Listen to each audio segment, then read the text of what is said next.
வணக்கம் நண்பர்களே. India versus west Indies first test match முதல் நாள் ஆட்டம் பயங்கர விறுவிறுப்பாகவே போச்சுன்னு சொல்லணும். ஏன்னா முதல் நாள் ஆட்டத்திலேயே பார்த்தீங்கன்னா இந்தியாவோட ஆதிக்கம் தான் பயங்கரமாக கை கொடுத்து இந்தியா தான் பார்த்தீங்கன்னா பயங்கரமாக பார்த்தீங்கன்னா டாமினேட் பண்ணாங்கன்னு நம்ம சொல்லியே ஆகணும். ஏன்னா சிராஜோட ஸ்பெல் சீரி பாஞ்சோ, சிராஜோட ஸ்பெல், பும்ரா பயங்கரமான அவங்களோட ஸ்பெல்லால் பார்த்தீங்கன்னா வெஸ்ட் இண்டீஸை அப்படியே பொட்டலாம் கட்டியிருக்காங்க. 162 ரன்னுக்கு அனைத்து விக்கெட்டையும் இழந்துட்டாங்க வெஸ்ட் இண்டீஸ் அணியை பொறுத்தவரைக்கும்.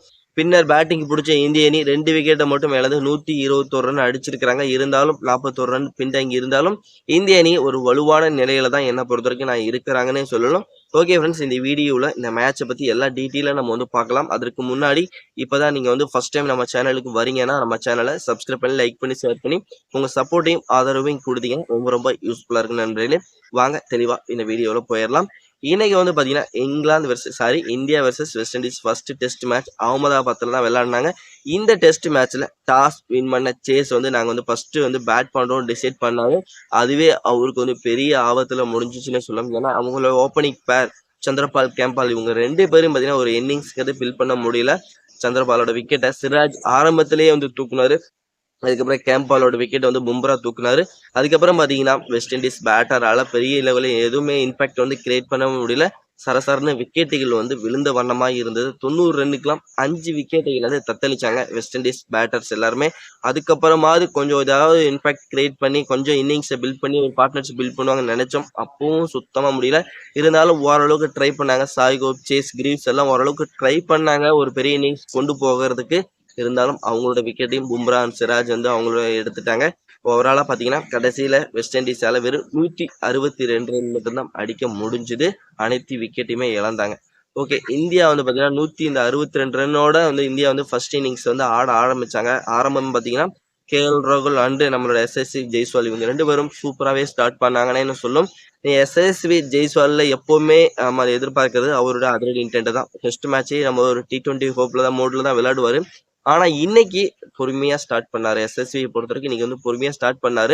கேஎல் ராகுல் அவர் எப்பவும் போல ஒரு நல்ல ஒரு ஆங்கரிங் ரோல் தான் பண்ணார். அவரு எப்பவும் போல பொறுமையாக நீட்டாக எந்த நேரத்தில் எப்படி பவுண்டரி அடிக்கணுமோ எந்த நேரத்தில் சிக்ஸ் அடிக்கணுமோ அதை சரியாக பயன்படுத்தி டெஸ்ட் மேட்சுக்கு உரிய பாணியில் விளையாண்டுட்டு இருந்தார் கேஎல் ராகுல். ஆனால் எஸ்எஸ்வி பார்த்தீங்கன்னா ஸ்டார்டிங்கில் பொறுமையாக விளையாண்டாரு. இருந்தாலும் அவரால் கடைசி வரைக்கும் அந்த நிதானத்தை கைப்பிடிக்க முடியல.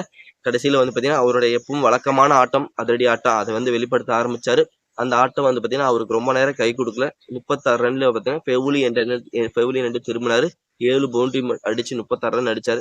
குயிக்கா பார்த்தீங்கன்னா பெவிலியன் திரும்பினாரு. அதுக்கப்புறம் நம்மளோட தமிழக வீரர் சாய் சுதர்சன் பேட்டிங் எல்லாம் வந்தாரு. சாய் சுதர்சனை பத்தி நம்ம சொல்லியே ஆகணும் இந்த இடத்துல. அவர் பார்த்தீங்கன்னா சோசியல் மீடியாவில் பயங்கரமா பார்த்தீங்கன்னா இப்போ பேச்சும் பொருளாவே மாறிட்டார் சாய் சுதர்சன். சாய் சுதர்சனுக்கு எதுக்கு வாய்ப்பு கொடுக்குறீங்க அப்படிங்கிற கேள்வி கேட்கற அளவுக்கு பார்த்தீங்கன்னா சாய் சுதர்சன் இப்போ நடந்துகிட்டு இருக்காரு. ஐபிஎல்ல பார்த்தீங்கன்னா சாய் சுதர்சன் கன்சிஸ்டன்ட் சாய் அப்படின்னு அழைச்சாங்க. ஆனால் இப்போ பார்த்தீங்கன்னா டெஸ்ட் மேட்சஸ் இந்தியன் டீம்ல என்ன அழைக்கிறாங்க அப்படின்னா ஃபார்ம் அவுட் சாய் சுதர்சன் அப்படின்ட்டு அழைச்சிட்டு இருக்காங்க. ஏன்னா இங்கிலாந்துலேயும் பெரிய அளவில் இம்பாக்ட் கிரியேட் பண்ண முடியல. இப்போ இந்த டீம்லேயும் பார்த்தீங்கன்னா இன்னைக்கு 2 டெஸ்ட்லேயும் நமக்கு ஒரு வாய்ப்பு கொடுத்துருக்காங்க சாய் சுதர்சன். அதை சரியாக மட்டும் பயன்படுத்தலை அப்படின்னா இந்த முடிஞ்சு போச்சு இந்தியன் டீமில். அதுக்கப்புறம் அவர் எடுப்பாங்களா எடுக்க மாட்டாங்களா ஒரு சந்தேகங்கிற கம்பல்சரி வரதுக்கு வாய்ப்பு இருக்குது. ஏன்னா தேவ்தத் படிக்கல் இருக்காரு. அவரு பார்த்தீங்கன்னா நல்ல ஒரு இம்பாக்ட் கிரியேட் பண்ணிட்டு இருக்காரு. எல்லா மேட்சும் நல்லா ஸ்கோர் பண்ணிட்டு இருக்காரு. அவருக்கு தான் இவரோட இடம் பார்த்தீங்கன்னா அவருக்கு போகிறதுக்கு வாய்ப்பு அதிகமாகவே இருக்கு. அதனால பார்த்தீங்கன்னா சாய் சுதர்சனோட கம்பல்சரி நல்ல ஃபார்மில் நல்ல ஒரு பெரிய இன்னிங்ஸ்ங்கிறது பில் பண்ணியே அவனும் பில் பண்ணல அப்படின்னா மறுபடியும் பார்த்தீங்கன்னா இந்தியன் டீம்ல இவருக்கு வாய்ப்பு கிடைக்க ரொம்ப கஷ்டம். ஏன்னா சாய் சுதர்சன் மாதிரி ஒரு பிளேயர் ஐபிஎல்ல பார்த்துருக்கோம் எந்த அளவுக்கு ஒரு இம்பாக்ட் கிரியேட் பண்ணியிருக்காருன்னு.